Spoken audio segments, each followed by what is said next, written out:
Hello everyone and welcome back to English for Everyone.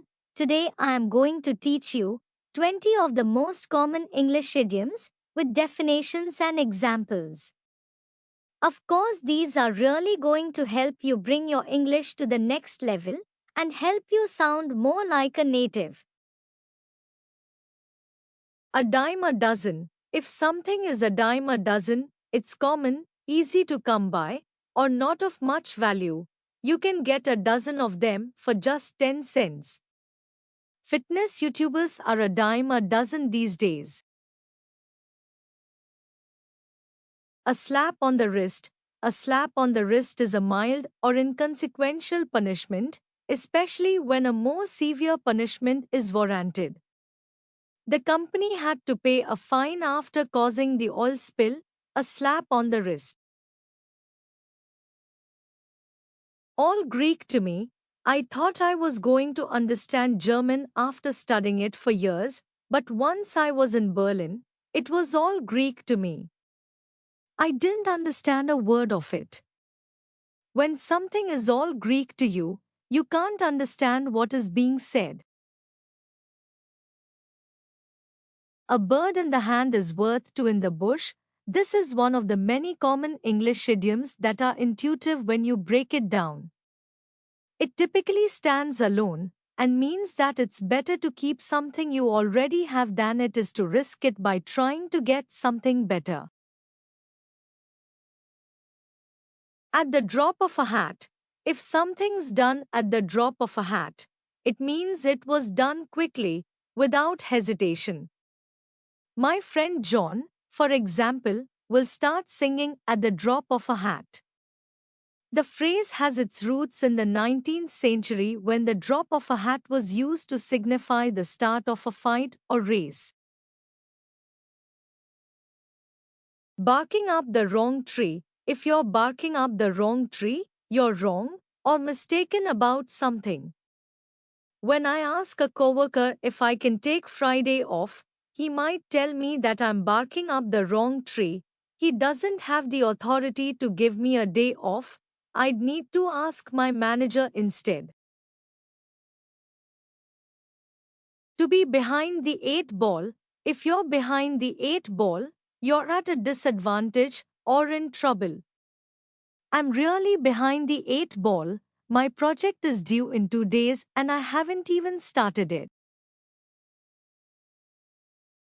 To be stuck between a rock and a hard place. When you're between a rock and a hard place, you're in the uncomfortable position of having to choose between two equally unappealing or difficult options.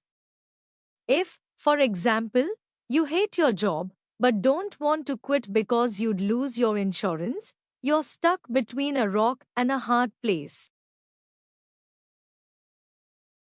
To bite the bullet. When you bite the bullet, you decide to do something unpleasant that you've been avoiding. I really don't want to go to the DMV today, but I'll bite the bullet and get it over with. To break the ice. To break the ice is to ease the tension or awkwardness amongst people who have just met. Let's play a game to break the ice. To get cold feet. If you get cold feet, you've lost the courage to do something. True story. I once convinced my dad to get a tattoo with me, but he got cold feet at the last moment and backed out. Elephant in the room. The elephant in the room is a problem that everyone knows about but that no one wants to acknowledge. The fact that the politicians had flown on private jets to the conference on carbon emissions was the elephant in the room. Hold your horses. This common English idiom means to be patient or wait. Hold your horses.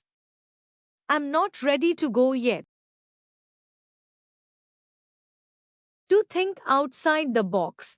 When you think outside the box, you're thinking in a creative, innovative, or unconventional way. The company prided itself on its ability to think outside the box.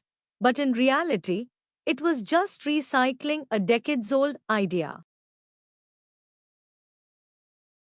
To shoot the breeze, shooting the breeze is chatting, making small talk, conversing aimlessly without a serious subject.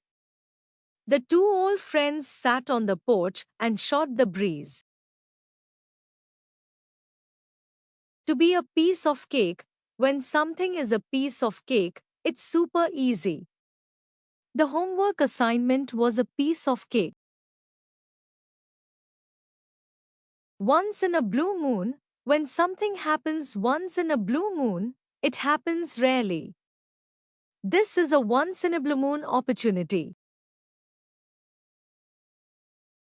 To put your foot in your mouth, when you put your foot in your mouth, you say something embarrassing, inappropriate, or tactless.